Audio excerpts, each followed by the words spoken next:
Saya 28 tahun dinas itu, saya sekali lagi mohon maaf, saya tidak pernah memberikan perintah yang salah kepada anggota.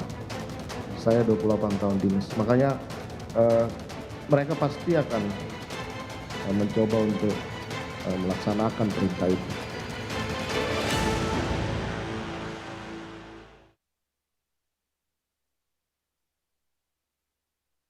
Menyeret nama anak buah di dalam kasus pembunuhan berencana bagaikan perintah yang tidak bisa dibantah.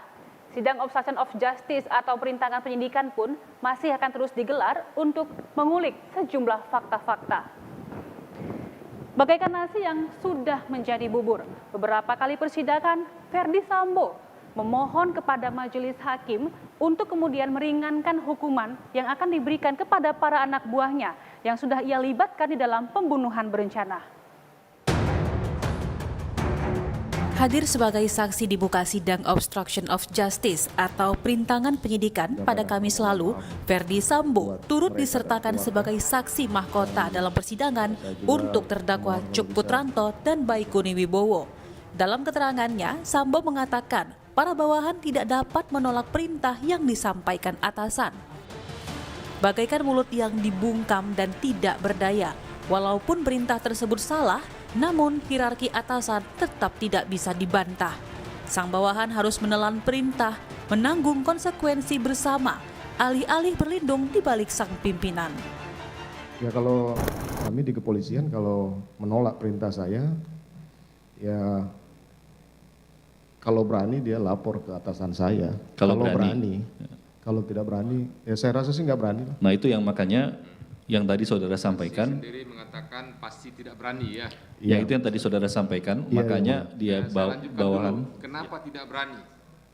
Mohon maaf yang mulia, saya 28 tahun dinas itu, saya sekali lagi mohon maaf, saya tidak pernah memberikan perintah yang salah kepada anggota. Saya 28 tahun dinas, makanya mereka pasti akan mencoba untuk melaksanakan perintah itu. Walaupun perintah itu bertentangan dengan undang-undang atau aturan? Iya, karena saya juga sudah menyampaikan ke terdakwa Cuk, saya tanggung jawab. Ya. Tapi kan kemudian ini terbuka, makanya saya sudah sampaikan di sidang kode etik, mereka ini nggak ada yang salah. Saya yang salah, saya tanggung jawab semua.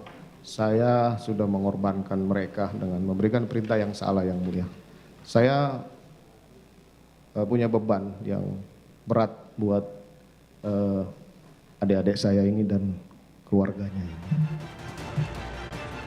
Arif Rahman yang juga hadir sebagai saksi dalam sidang obstruction of justice atau perintangan penyidikan mengaku dirinya ditelepon Sambo dan diperintah untuk memusnahkan file CCTV tanggal 13 Juli 2022 yang lalu untuk menghilangkan barang bukti berupa rekaman CCTV.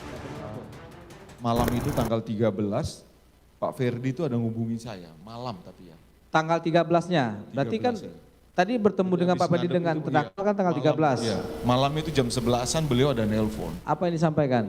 Sudah kamu musnahkan belum? Saya bilang sudah aja, siap sudah dan sudah. Saksi bilang sudah, padahal belum ya. Karena kan masih dibawa Baikuni.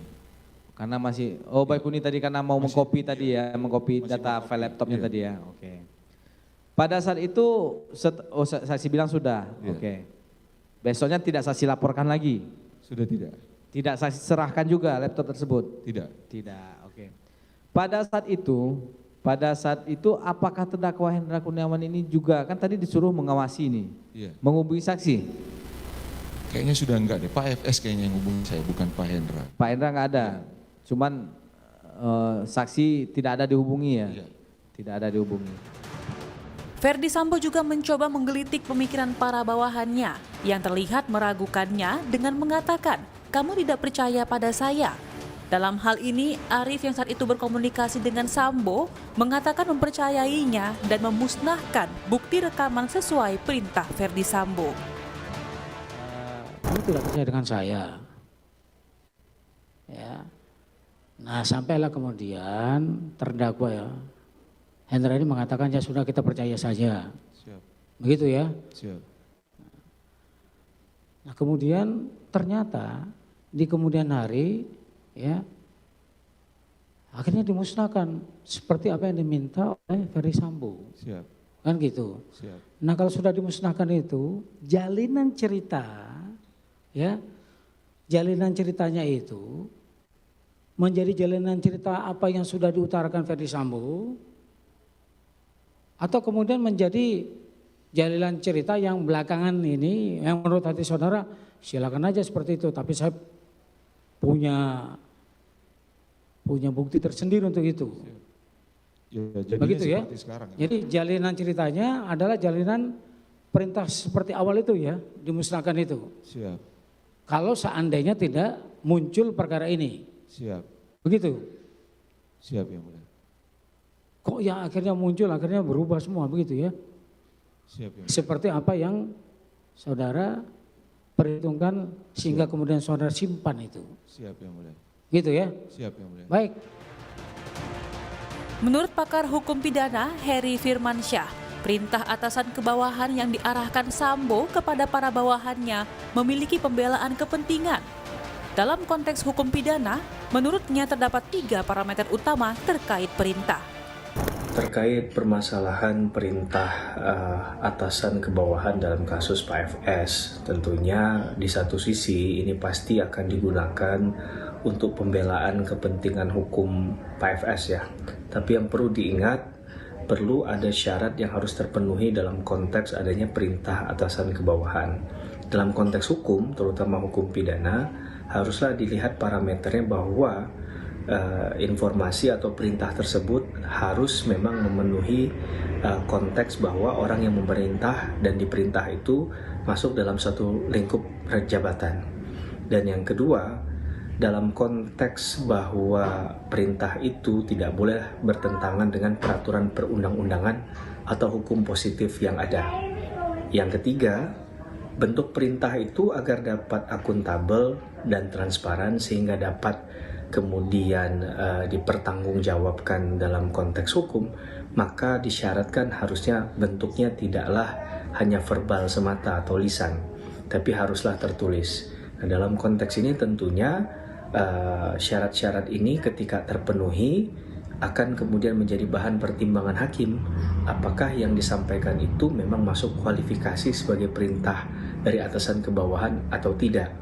Nah, dalam persidangan banyak hal yang disampaikan oleh keterangan saksi, tidak hanya di pasal 338 dan 340 KUHP menjadi dakwaan utama kasus Pak FS, Ibu PC, RR, dan Kuat maupun Richard Eliezer, tapi juga di kasus obstruction of justice banyak yang menyampaikan bahwa permintaan untuk misalnya mengamankan CCTV itu sifatnya semuanya lisan.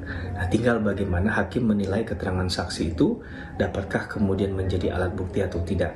Tentu kita akan menunggu pertimbangan hakim yang tentunya kita harap adalah memenuhi rasa keadilan masyarakat. Cuk Putranto, Hendra Kurniawan, Irfan Widianto, Baikuni Wibowo, Agus Nurpatria, dan Arif Rahman Arifin merupakan ke-6 terdakwa obstruction of justice atau perintangan penyidikan sekaligus anak buah dari Ferdi Sambo dan dinilai mematuhi perintah atasan yang cukup kontradiktif. Alasan untuk mematuhi perintah atasan pun tidak bisa seolah membebaskan mereka dari jeratan hukum. Pasal yang dikenakan kepada mereka pun kemudian terkait dari Undang-Undang ITE, yakni menghilangkan dan mengaburkan barang bukti. Dan dinilai sangat penting kehadiran di dalam persidangan ini untuk menguak fakta-fakta.